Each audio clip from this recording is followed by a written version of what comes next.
Hiya, my name's David, I'm the Wandering Ponderer.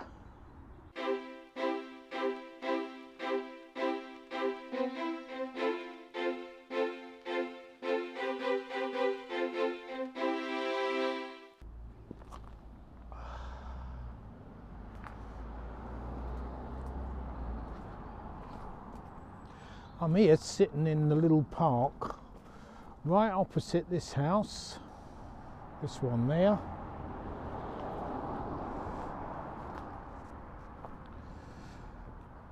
We'll go over here, this road here,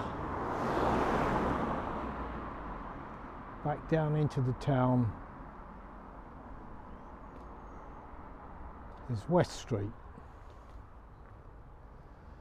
And West Street is the other end of the town section of Stane Street, which is the Roman road.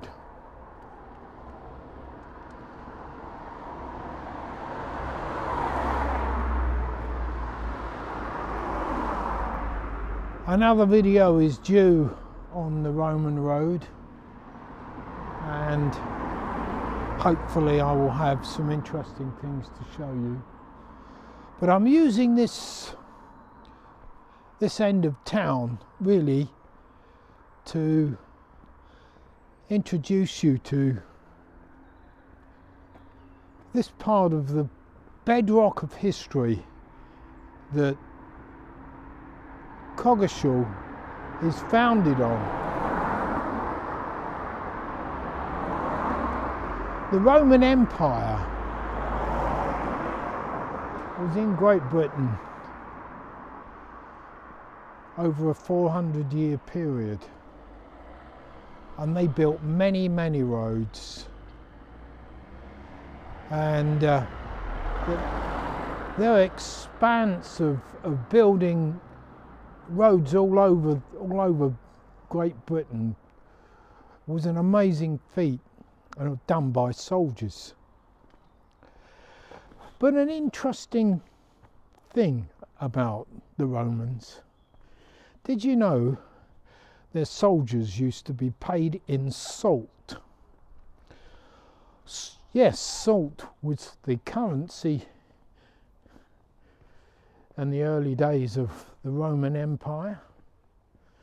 Yes, they printed coins, but mainly salt was used for trading.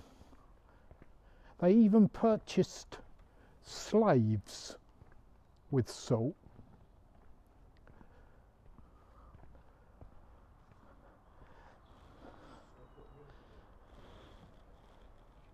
Hence that term, this person is the salt of the earth. That comes from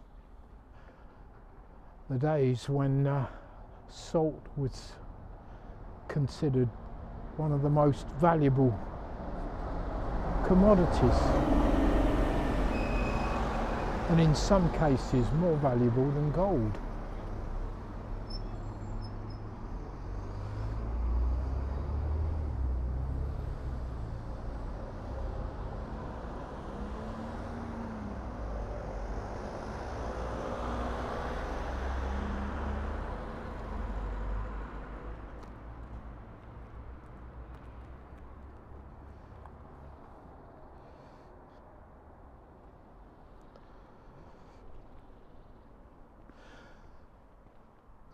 Being paid in salt is an amazing thing, really, when you consider it. And in some ways, I wish everybody was paid in salt in this day and age. Salt is useful. So the soldiers were paid in salt. Hence the name soldier. The soul in soldier comes from the Latin for salt. And so does salary. Not celery, although you do need a bit of salt with celery. But salary, we get the word salary. That comes from being paid in salt. The Latin, sal or sol. The spelling may differ, but according to the history books, that's where the term comes from. So next time you ask for a wage rise and somebody gives you a salt cellar full of salt, don't complain. No, complain. But salt really is my sneaky way of linking in to the next instalment of the American Vista. The American Vista from Jeff. We last left Jeff heading off to the Great Basin. And this is the next instalment of the American Vista. Over to you, Jeff.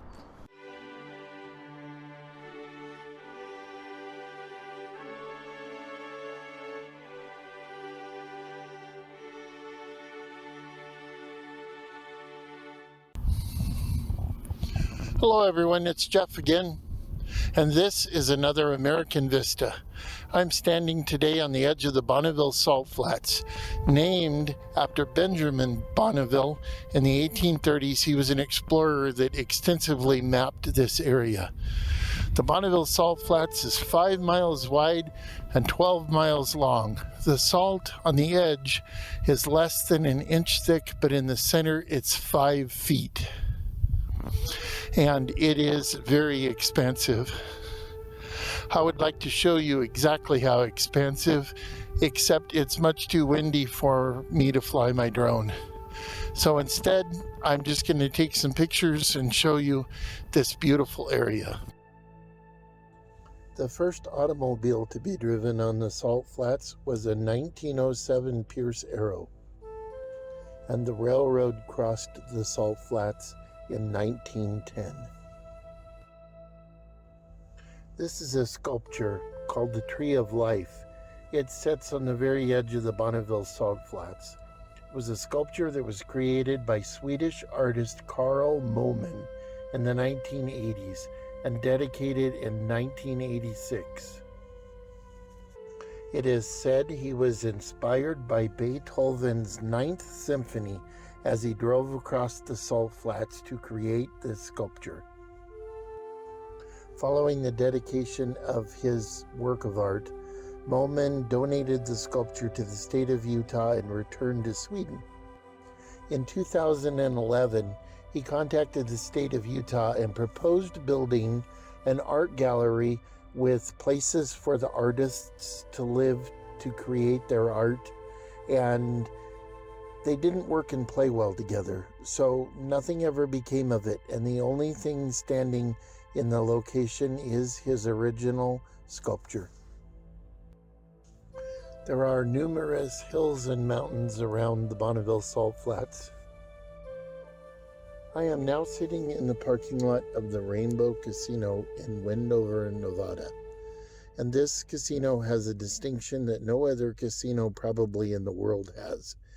You can actually sit in their parking lot and look over and see the part of the Salt Flats where the Enola Gay and her crew practiced dropping dummy nuclear bombs in preparation to fly over to Japan and drop the bomb on Hiroshima.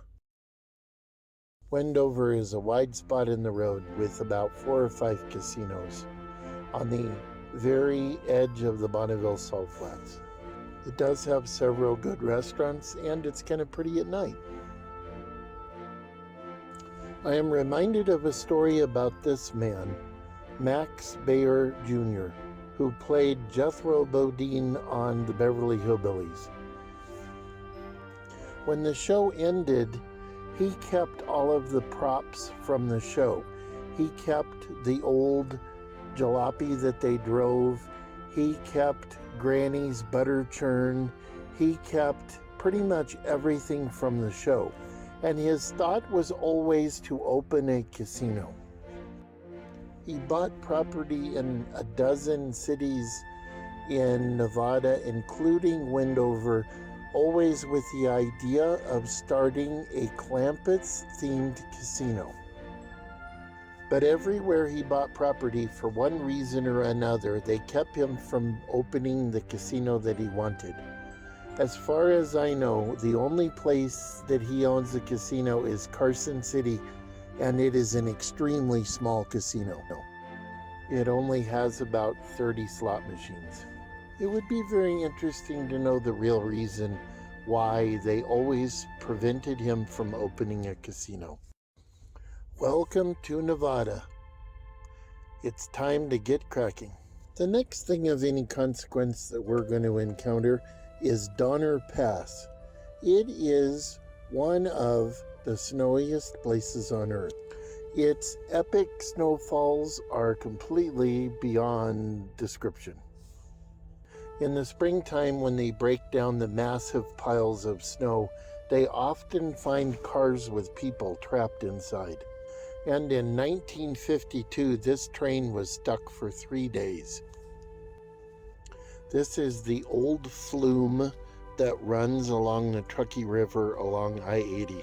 It is almost impossible to imagine that driving on top of the flume was the original road. I would like to see anyone do that today. I am entering California now, and thus begins another adventure.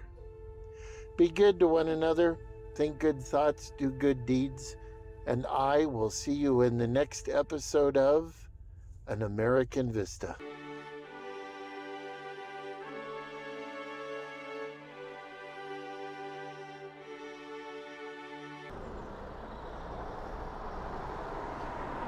Well,